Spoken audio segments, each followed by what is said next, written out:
बिस्मिल्लाहिर्रहमानिर्रहीम, अस्सलाम वालेकुम रहमतुल्लाह। और उम्मीद है आप सब खैरियत से होंगे। क्रिकेट के फैंस को ये प्रोग्राम और ख़ास तौर पे इसकी फॉर्मेशन और इसकी जो सेगमेंटेशन है वो इतनी ज़्यादा पसंद आई। आपके जो है ना व्यूज़, उससे हमें अंदाज़ा हो रहा है कि how much we are like in your liking, अल्हम्दुलिल्लाह। तो चूँकि क्रिकेट जो है वो ग्राउंड का खेल है, इस वजह से आज हम आपकी उस शिद्दत वाली जो ना मतलब कि उस चॉइस की वजह से आज हम यहाँ पर जो है वो ग्राउंड में ही आ गए हैं। मेरे साथ मौजूद हैं इसी ग्राउंड्स के रखवाले, बल्कि मेरे और आपके दिलों के मतवाले शाह जी, ताहिर शाह साहब।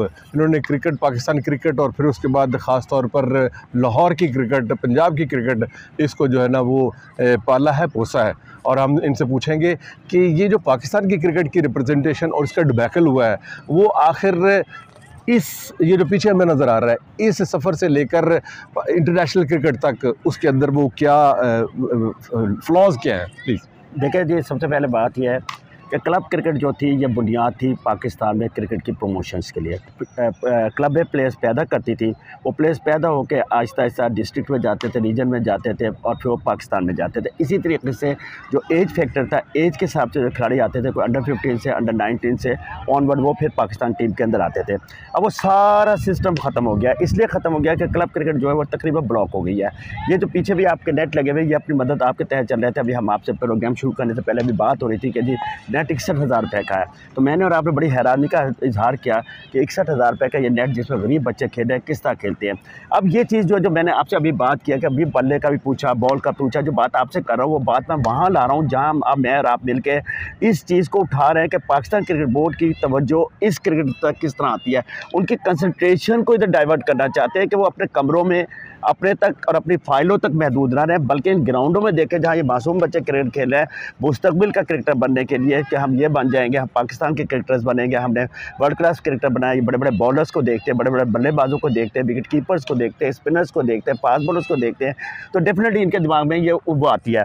लेकिन होता क्या है कि ये बड़ा अपना एक दिमाग में ये लेके चलते हैं, लेकिन जब ये ब्लॉक होते हैं, जब सिस्टम में ब्लॉक आ जाता है तो ये प्लेयर्स यहीं गल सड़ के ख़त्म हो जाते हैं। और जो इनका एक वो जो पैसे जो है, जो एक डेवलपमेंट है और एक जो सिस्टम है, उस सिस्टम के तहत ये उस सिस्टम का हिस्सा नहीं बन सकते जहाँ पे सिफारिश, अकरबा परवरी, अपनों को नवाजना, अपने अपने क्लबों के लड़के खिलाने, अपने अपने प्लेयर्स की नशोनुमा करना, उसके अंदर एक बड़ी बात आ जाती है। मैं किसी की रीजन डिस्ट्रिक्ट को हम और आप जो बड़ा मतलब लीन और बड़ा साफ़ सुथरा करते हैं, लेकिन उसके अंदर आता है कि कुछ जो रीजन्स के, डिस्ट्रिक्ट के या मैनेजर या कोचेज़ या सिलेक्टर इस हद तक गंदे हो जाते हैं कि वो प्लेयर से रिश्वतें लेते हैं, प्लेयर से पैसे लेते हैं और पैसों से रातों रात पैसे लेते हैं और वो प्लेयरों को टीम का हिस्सा बनाते हैं। आप मेरे ख्याल में इस क्रिकेट का जो जितना भी है वो सिस्टम का जो मेयर आज आप कोशिश कर रहे हैं और इस तरह आए हैं और अपना वक्त देते हैं, वो इसीलिए आए हैं कि आज काश पाकिस्तान क्रिकेट बोर्ड की नज़र इस तरफ पड़े कि जो क्लब्स क्रिकेट है जो आज बिल्कुल डेड होकर रह गई है,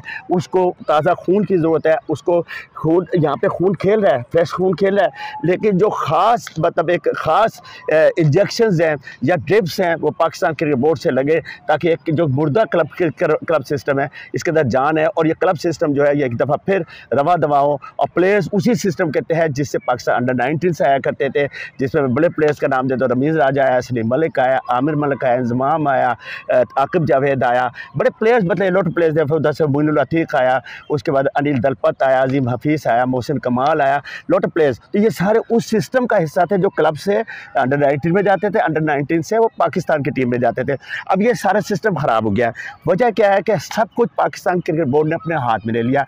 अगर आप टूर्नामेंट्स कराते हैं तो पाकिस्तान क्रिकेट बोर्ड से जाते हैं, अगर आप कोई टूर्नामेंट्स होता है पाकिस्तान क्रिकेट बोर्ड अपने अंडर करा रहा है। क्लब्स क्रिकेट जो है वो उन्होंने बिल्कुल ब्लॉक कर दिए। अभी मैं सुन रहा था कि 5 अभी देखें ना 10,000 रुपये एनुअल फीस है क्लब की, जो मतलब साल की, और जो बच्चा एक रजिस्टर कराए तो 500 रुपये फ़ीस है, जबकि पिछले अदवार में ये 100 रुपये और 200 रुपये होती थी सालाना फ़ीस और बच्चे की फ़ीस 50 रुपये थी। तो अब ये मुझे बताइए कि एक क्लब जो चलाने वाला है वो 5,000 रुपये सालाना ये दे, 500 के हिसाब से वो लड़के मतलब वो कराए, रजिस्टर कराए। तो मेरे ख्याल में एक क्लब जो चला रहा है, एक ऑर्गेनाइज़र जिसके ऊपर से कोई पैटर्नाइजेशन नहीं, ना मतलब उसके कोई यहाँ पे पैटर्न चीफ है जो पैसे दे, और ना ही बोर्ड का कोई पैटर्नाइजेशन है, वो पैसे खर्चे, तो वो फिर किस तरीके से चलाता है, किन हालात में चला रहा है। गेंद 1000 का अभी हम सुन रहे थे, हमने सारा उससे पहले सारा बातें हमने होमवर्क किया है।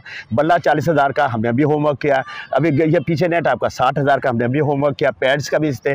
तो एक क्लब का जो organiser, it's very difficult for him to run the club cricket. और क्लब का ऑर्गेनाइजर जो है वो सबसे ज़्यादा काबिल इज्जत है, पाकिस्तान क्रिकेट बोर्ड की इज्जत नजर में होना चाहिए। क्लब का ऑर्गेनाइजर एक ऐसे मालिक की सूरत का रखता है जो बाग के अंदर छोटा सा बीज लगाता है, पौधा बनता है, नन्ना पौधा बनता है, वो तनावर दरख्त बन जाता है। तो वो क्लब ऑर्गेनाइजर की अब इज्जत नहीं रही। क्लब ऑर्गेनाइजर वहाँ पे नहीं रहा जहाँ क्लब ऑर्गेनाइजर को आप एक रिस्पेक्ट देते हैं और दुनिया में दी जाती है। उनके एक अलहदा उनका एल्क्रोयर बनता है। जब टेस्ट मैचेस होते हैं, PSL या जो भी मतलब मैचेस होते हैं, वहाँ पे उनका एल्क्रोयर बनता है। उनको they have been regarded on the top. लेकिन हमारे यहाँ ये सारा सिस्टम खत्म हो गया। उसकी वजह ये है कि निज़ाम में घड़ी घड़ी कहते ख़राबी है। आपकी जो रीजन डिस्ट्रिक्ट है उसके अंदर जनरल बॉडी और काउंसिल नहीं है और एग्जीक्यूटिव बॉडी नहीं है। बोर्ड पे काउंसिल एग्जीक्यूटिव बॉडी नहीं है, जिसका निशाना आज आपकी टीम बनी हुई है। वो अब कोई कह रहा है उसने हरवा दिया, वो कहता है उसने हरवा दिया, किसने कहा वो उसने हरवा दिया। हरवाया किसी ने नहीं, सिस्टम नाकाम हुआ है। सिस्टम नाकाम हुआ जो आपकी टीम नाकाम हुई। आज सिस्टम फेल हुआ जो आपकी टीम फेल हुई है। आप कोई नाकाम नहीं हुए, आपका सिस्टम फेल हुआ। सिस्टम क्यों फेल हुआ कि ना तो आपका फर्स्ट क्लास क्रिकेट में कोई प्लेयर खेलने जाता है। डोमेस्टिक क्रिकेट में आप कायदम ट्रॉफी पे 1 करोड़ 20 करोड़ रुपया खर्चते हैं, वो उसका कोई फ़ायदा नहीं। उसके आए हुए प्लेयर्स जो है जो 1500 रन करते हैं, कामरान गुलाम है, हुरैरा है और बहुत से प्लेयर्स हैं, वो वहीं के वहीं मौजूद हैं, उन्हें कोई पूछता नहीं है। जो प्लेयर्स का एक अंदर वो बनी हुई मोनोपली या पाकिस्तान क्रिकेट बोर्ड की जो मोनोपलाइजेशन है वो प्लेयर्स को ऊपर नहीं आने दे रही। इससे क्या हो रहा है, क्लब क्रिकेट जो अपनी मदद आपके तहत ये लोग चला रहे हैं, जब मेरे पीछे जो लड़के खेल रहे हैं या गरीब बच्चे जिनके पास किटें भी नहीं होती, ये खेले ये अपनी मदद आपके तहत के लिए। इन्हीं में से कोई खुद रो बूटा पाकिस्तान का प्लेयर हो जाएगा, वो वर्ल्ड क्लास प्लेयर हो जाएगा। लेकिन बहुत सारे जो है वो बचपन में ही कलियां मसल जाएंगी। बिल्कुल ऐसा ही है। और शाहजी ने तो सारी की सारी गुत्थी जो है ना वो उलझी हुई गुत्थी को सुलझाने की कोशिश की है। और मैं ये चाह रहा हूँ कि ये बताएं कि जो इसकी जो ग्रूमिंग है एक प्लेयर की, वो इस जो ना नेट, ये जो सीमेंट का विकेट का नेट है, यहाँ से फिर टर्फ के ऊपर जाना, फिर उसके बाद उनकी जो टेक्निक है, मतलब कि अगर बैट्समैन है उसका फुटवर्क कैसे है, उसका जो है ना मतलब कि स्टांस कैसे है, उसका जो है ना मतलब कि बॉल के ऊपर आई साइड कैसे है, बॉलर का जो है ना एक्शन कैसे है, और ख़ास तौर पे जो है ना मतलब कि जो बुनियादी चीज़ों की रिक्वायरमेंट है वो तो आपने बता दिया कि ये सिस्टम जो है ना मतलब कि अगर यहाँ पे नेटवर्किंग बेहतर होगी तो यही जो है ना मतलब कि फ्लरिश करके जो है ना वो पाकिस्तान लेवल तक जाएंगे। बिल्कुल ऐसे ही है। और हम इसको जो है ना वो करते अनफोल्ड करते हैं। तो अगर अनफोल्ड करने के जहाँ पे हम खड़े हैं इस वक्त, एक पाकिस्तान की एक हिस्ट्री है इस ग्राउंड के ऊपर भी, वो भी हम आपको बताएंगे। लेकिन ये है कि वो कैसे मतलब कि यहाँ के बच्चों की टेक्निक कैसे बेहतर हो सकती है ताकि जो है ना वो एक्सपोज ना हो एटलीस्ट ऊपर जाके। ये तो आपने बता दिया कि उनको मौका नहीं मिलता, लेकिन ये है कि उनके अंदर टैलेंट कैसे हम जो है ना वो यहाँ से भर सकते हैं। रज़ा साहब ने बड़ा अच्छा क्वेश्चन किया और बड़ा मतलब कॉम्पैक्ट क्वेश्चन है जो आपने किया, और मैं बड़ा इसकी वो करता हूँ। देखिए प्लेयर्स जब सीमेंट पिच पे खेलते हैं, आप टफ पिचेस को एक क्लब जो है वो ऑर्गेनाइज नहीं कर सकती। इसके लिए एक तो 2-3 आपको माली चाहिए होते हैं, उस पर घास को देखा जाता है, पानी दिया जाता है, रोल होता है, छोटा रोल बड़ा रोल, फिर उसकी प्रोटेक्शन होती है क्योंकि कोई जानवर ना उस पर चला जाए। बारिश के दिनों में उसकी प्रोटेक्शन, अब बारिश आएगी बरसात आएगी, उसको टफ बिल्कुल जो खेलने के काबिल नहीं होगी, उसको सिर्फ आप घास लगाएंगे और उसकी थोड़ी थोड़ी मट्टी उखाड़ के और उसको दोबारा जो है मट्टी लगाई जाएगी, लेयर लगाई जाएगी ताकि वो दोबारा ताज़ा हो जाए। सीमेंट पिच के 2-3 तरीके हैं। एक सीमेंट पिच बनाया एक्स्ट्रा पेस, और एक जो है आप स्पिनर्स के लिए बना दें, थोड़ी सी खुरदरी बना दें। तो उससे ये होगा कि आपको 2 तरह के मतलब आपको प्लेयर्स को पे खेलने की आदत हो जाएगी। क्योंकि ये 2 पिचेस बना सकते हैं, कोई ऐसा बात नहीं है। प्लेयर्स बना सकते हैं। अगर इसको थोड़ा सा इधर कर लो तो 7 छोटी स्पिन पिच बना दें तो लड़के खेल सकते हैं। एक दिन वो उस पर खिलाएं और एक दिन स्पिन पिच पे खिलाएं, उससे उनको इस चीज़ की आदत हो जाएगी। ये आपने बड़ा अच्छा क्वेश्चन। अब आपने टेक्निक की बात किया, देखिए मेरी बात, वो पहले तो वो जूट की जो है ना वो एक बनाते थे जिसके अंदर ब्रेक बहुत ज़्यादा होता था। बिल्कुल बात। तो आपकी उम्र में मैंने तो कम से कम उससे पे नहीं खेला, हमने तो मैट पे खेला है और जो ना उसके ऊपर कॉक बॉल से खेला। प्लीज़ आप देखिए 2 तरह की मैटिंग्स होती है, एक जूट की और कॉयर की। जूट की मैटिंग जो होती थी ये पटसन की बनी हुई होती थी, और कॉयर की मैटिंग होती थी वो नारियल की रस्सी की बनी होती थी। नारियल की रस्सी की जो कॉयर मैटिंग थी वो यूनिवर्सल क्रम में बर्ड इंस्टीट्यूट पे लगती थी। ये उस वक्त ईस्ट पाकिस्तान और वेस्ट पाकिस्तान एक था, चूँकि वहाँ नारियल बहुत होता वहाँ से आता था, सस्ती पड़ती थी, उसकी वो कॉयर की मैटिंग थी। और पाकिस्तान टेस्ट मैच भी उस पर खेला था, इसमें फजल ने ऑस्ट्रेलिया के आउट कर दिए थे।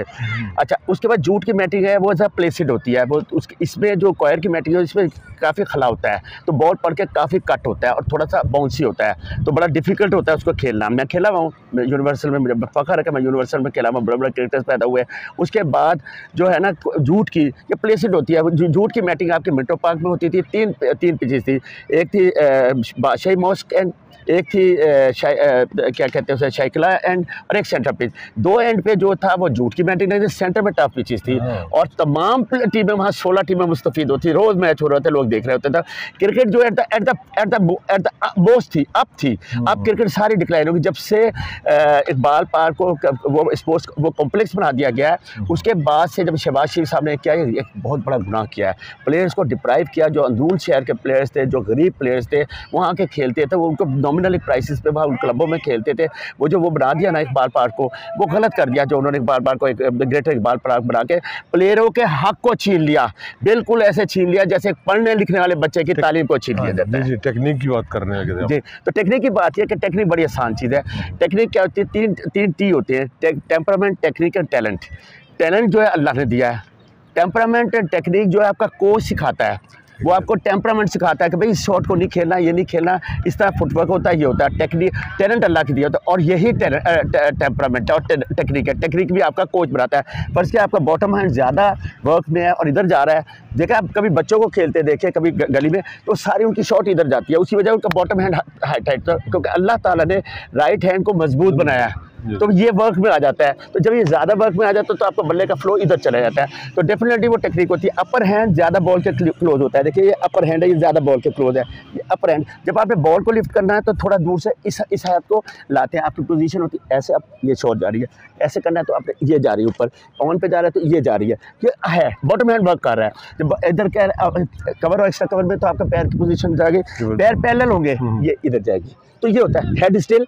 आपके पैर की जो है पोजीशन पैरेलल होगी ताकि बल्ले को गेट मिले। बिल्कुल सही। अगर पैर आपका यहाँ आ जाएगा तो आपके बल्ले को गेट नहीं मिलेगा और आपका बल्ला जो है वो बीच में रुक जाएगा। इन द प्रोसेस या तो एलबीडब्ल्यू हो जाएगी या बोल्ड हो जाएगी। तो ये चीज़ें होती है कि बल्ले को आपको गेट मिले, तो ये सारा होता है। उसी बॉल को आप जब अंडर योर आइज खेलते हैं, ऐसे करके खेलते हैं, तो वो बॉल नीचे जाती है, वो नीचे जाती है, वो फिर नीचे जाती है, फिर वो नीचे जाती है। अब आ जाता है कट पुल, ये हॉरिजॉन्टल शॉट है। Step stop, step stop then hit, step stop then hit. अच्छा, अब फील्डर इधर है, इसके पॉइंट और हाँ, तो आप थोड़ा बॉल को आगे पकड़ ले, वो बीच में से गुजर जाएगी। अगर उसे फील्डर इधर रख दिया, थोड़ा सा लेट पकड़ेगा, इधर मार के बॉल इधर चली जाएगी। ठीक है, इसी तरीके से पुल है, ये भी बॉटम हैंड की शॉट है। ये ऐसे, ये भी ये है, step stop then hit. Ball हमारे यहाँ खराबी है कि जो प्लेयर्स हैं बॉल को बॉडी से अवे खेलते हैं, बॉल को हमेशा बॉडी में रख के फिर पुल करिए। देखिए आपकी शॉट कैसे जाती है, और रोल करे बल्ले को, कलाई को ऐसे, ये रोल करे, ऐसे नहीं करना, ऊपर चढ़ जाएगी, रोल करे। दूसरी चीज़ है कि कोचेस को मैं कहता हूँ कि अगर एक लड़का ऊंची शॉट मारता है, उसको ना रोके, उसे कहें आप मारे लेकिन वो बाउंड्री के बाहर जाए, छिक्के वाली, यही बॉलिंग है, वो मैं आपको फिर बता दूँगा इंशाल्लाह। ले जी, ये आज हमारी बातें तो बहुत ज़्यादा हैं क्योंकि हम ग्राउंड में आ गए हैं। आपको पता है मैं भी कैजुअल ड्रेस में होता हूँ, लेकिन शाह जी ने आज जो ना वो ग्राउंड में बाकायदा, चूँकि ग्रूमिंग ग्राउंड से हुई खेल ग्राउंड का है, इस वजह से हम आज ग्राउंड वाले जो ना लुक में आज आ गए। तो इंशाल्लाह ग्राउंड, अगर आप कहते हैं एक चीज़ और मैं बता दूँ, देखिए जब आप फ्रंट फुट पर जाते हैं तो आपका पैर जो ये है, जब ये ऐसे जाएगा तो पिछला पैर आउट होगा, इसके बाद आपका वेट जो है ना ट्रांसफर कर गया। इसी तरह जब आप बैक फुट पे जाते हैं तो वेट आपका इस पैर पे आता है, आपका ये पैर उठाता है। टोस का जो ना बड़ा रोल ये है, देखिए ये पैर देखिए मेरे, बिल्कुल ये ऐसे चलता है। फिर ये होता है कि ये weight transfer on your back foot, weight transfer on your front foot. अगर ये पैर आप टाइट रखेंगे तो आपसे शॉट नहीं लगे। ये है, ये देखिए, ये फ्रंट फुट ऐसे जाएगा, ये जाएगा, फिर है। तो ये बहुत सारी क्रिकेट की ऐसी बारीकियाँ हैं जिसको जो है ना समझने की ज़रूरत है। और वो छोटे छोटे फ्लॉज ऐसे हैं जो कि क्लब लेवल पर, फिर उसके बाद छोटी उम्र में जब उन फ्लॉज को दूर नहीं किया जाता, उनको जो है ना एड्रेस नहीं किया जाता, तो फिर ये इंटरनेशनल सतह तक जो है ना वो एक्सपोज हो जाते हैं। यानी कि ये वो बीमारी है जो चलती चलती चलती जो है ना वो आखिर तक जो है ना वो कैंसर हो जाती है। और कैंसर उस वक्त नज़र आता है जब 1/3 जो है ना वो बॉडी के अंदर चला जाता है। तो बाहर उम्मीद है कि अल्लाह ताला हमारे पाकिस्तान क्रिकेट को जो है इस खामियों वाले जो कैंसर है ना, इससे हमें बचाए। और वो ऐसे ही बच सकता है जैसे शाहजीन ने भी बताया कि ये जो ग्रास रूट लेवल की क्रिकेट है, इसको स्ट्रेंथन करना होगा, इसको तगड़ा करना होगा, और ये होगी तो पाकिस्तान क्रिकेट ग्रूम करेगी, राज करेगी। Thank you very much.